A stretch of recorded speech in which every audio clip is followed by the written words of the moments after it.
بسم الله الرحمن الرحيم. السلام عليكم ورحمة الله تعالى وبركاته. مرحبا بكم.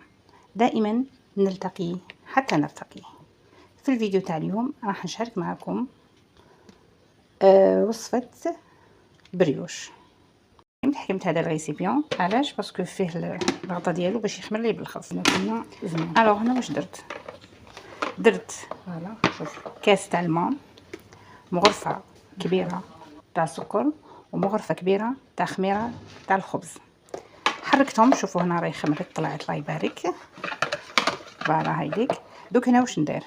نضيف الزيت ونزيد 2 مغارف سكر ونبدا نضيف في الفارينة. هنا جبت 4 كاس تاع الزيت،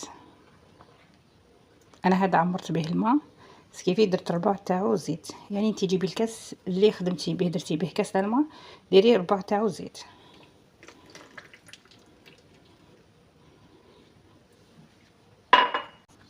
هنا راني كملت، خرجت الكميه الاخرى، طاني 12 حبه هاملي كيما راكم تشوفوا.